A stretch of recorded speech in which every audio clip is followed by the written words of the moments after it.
విజయవాడలోని శ్రీరామ్ ఫంక్షన్ హాల్లో ఈ రోజు ఉదయం 10 గంటల నుండి సాయంత్రం 5 గంటల వరకు జాతీయ బీసీ చైతన్య సమితి ఆధ్వర్యంలో మహాసంకల్ప సభ ఘనంగా నిర్వహించబడింది. ఈ కార్యక్రమానికి జాతీయ బీసీ చైతన్య సమితి వ్యవస్థాపక అధ్యక్షులు బీసీ రమణశెట్టి మరియు వర్కింగ్ ప్రెసిడెంట్ మహేష్ యాదవ్ నాయకత్వంలో నిర్వహించారు. ఈ సందర్భంగా బీసీ రమణ మాట్లాడుతూ, దేశానికి స్వాతంత్ర్యం వచ్చిన నాటి నుండి బీసీలు తమ సాంప్రదాయ కులవృత్తులను కొనసాగిస్తూ వస్తున్నారు. రాష్ట్రంలో మరియు దేశవ్యాప్తంగా 55% కంటే ఎక్కువ జనాభా కలిగిన బీసీలు అనేక సామాజిక, ఆర్థిక, రాజకీయ సమస్యలను ఎదుర్కొంటున్నారు. బీసీల హక్కుల సాధన, అభివృద్ధి మరియు సాధికారత కోసం ఐక్యంగా పోరాడాల్సిన అవసరం ఉందని పేర్కొన్నారు. మహాసంకల్ప సభ సమావేశంలో మార్కాపురం జిల్లా కార్యదర్శిగా నియమితులైన బొప్పూరి రాజేష్ కి నియామక పత్రాన్ని బీసీ రమణ అందజేసి అభినందనలు తెలిపారు. ఈ కార్యక్రమంలో రాష్ట్ర అధ్యక్షులు ఓగూరు ఏడుకొండలు, మార్కాపురం జిల్లా అధ్యక్షులు రంగస్వామి, గిద్దలూరు ప్రసాద్, బీసీ సంఘం నాయకులు, సభ్యులు మరియు మహిళలు పెద్ద సంఖ్యలో పాల్గొన్నారు. శ్రీ బీసీ రమణన్న గారికి, వేదిక మీద ఉన్న ప్రతి ఒక్క పెద్దలందరికీ, బీసీ నాయకులకి, అంటే పేరు చేస్తే కొంచెం సమయం లేట్ అవుతుంది కాబట్టి ప్రతి ఒక్క నాయకులకి మరియు మా మహిళా నాయకురాలకి, వేదిక మీద ఉన్న బీసీ సోదరులకి మరియు పత్రికా మీడియా మిత్రులకి, యువ నాయకులకి అందరికీ నా హృదయపూర్వక నమస్కారాలు తెలియజేస్తున్నాను. ఈరోజు ఇంత గొప్ప సభ ఏర్పాటు చేయడం చాలా గొప్ప విషయం. దానికి మా మార్కాపురం జిల్లా తరపు నుంచి రమణన్న గారికి ప్రత్యేక ధన్యవాదాలు తెలియజేస్తున్నాను.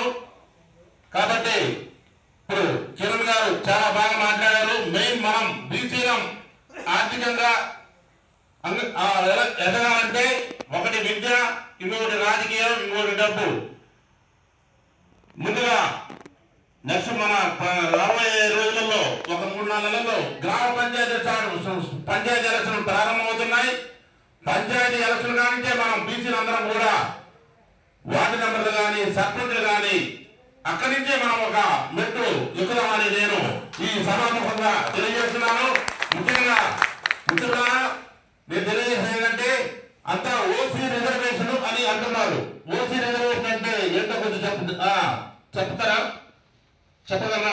ఓసీ రిజర్వేషన్ అంటే మన బీసీ నిలబడేదని అంటున్నారు. ఓసీ రిజర్వేషన్ అంటే open C for category. Open category ప్రతి ఒక్కరూ అర్హులు. అది మనకు తెలియక, మన బీసీ తెలియక, అయ్యో ఓసీ మీద మన బీసీలు నిలబడేదని అనుకుంటున్నారు.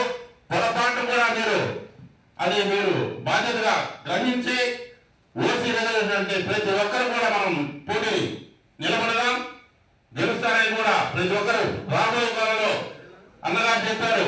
డిసెంబర్ లో భారీ బహిరంగ సభ ఏర్పాటు చేస్తామన్నారు. దానికి భారీ ఎత్తున బీసీ సోదరులు, మహిళా సోదరులను అందరూ కూడా హాజరవుతారని కోరుతున్నాం. అది గుర్తుపెట్టుకుని సోదరులారా, స్టార్టింగ్ ఒక మెట్టి నుంచి వెళ్దాం. ప్రతి ఒక్క ఇక్కడికి వచ్చిన సోదరులు, మహిళా తల్లిదండ్రులు మీరు జాగ్రత్తగా గుర్తుపెట్టుకొని ప్రతి ఒక్క మీ నియోజకవర్గంగా గెలుపుకోవడం సహజం. గెలుపుకోవడం అనేది ప్రతి ఒక్కరి సహజం. ఒక ఓటమితోనే మనం గెలుపు ప్రారంభిద్దాం. అంటే సమయం ఎక్కువ లేదు కాబట్టి నాకు తెలిసిన 2 మాటలు చెప్తున్నాను. ఈ అవకాశం ఇచ్చిన మా రాష్ట్ర నాయకులకి, ఇక్కడికి వచ్చేసిన ప్రతి ఒక్క బీసీ సోదరీమణులకి నా హృదయపూర్వక ధన్యవాదాలు చేస్తున్నాను. జై బీసీ, జై బీసీ, జై భీమ్, జై భీమ్, జై భీమ్. ప్రశ్నించే విధానం ఏ స్థాయిలో ఉండాలో అన్ని కూడా మానసికంగా దూరంగా ఉండాలనేది మన సంకల్పం. అందుకే రాబోయే రోజుల్లో బీసీ మహాసంకల్పంతో మన డిమాండ్ సాధించుకుందామని ఈ సందర్భంగా తెలియజేస్తున్నాం. మీ అందరికీ కూడా లేకుండా మహామిత్రులు కూడా మనకు తోడవుతున్నారని కూడా ఈ సందర్భంగా తెలియజేసుకుంటూ మన అజెండా కార్యక్రమాన్ని ఇక కొనసాగిద్దామని తెలియజేసుకుంటూ, మిత్రులారా అందరూ రాష్ట్ర కమిట్మెంట్ గా ఉండి ఈ సభను విజయవంతం చేద్దామని మరోసారి మీ అందరూ కూడా తెలియజేసుకుంటూ, మరోసారి మీతో షేర్ చేసుకుని మిగతా విషయంలో వెళ్దామని తెలియజేసుకుంటూ. Please subscribe SS News AP.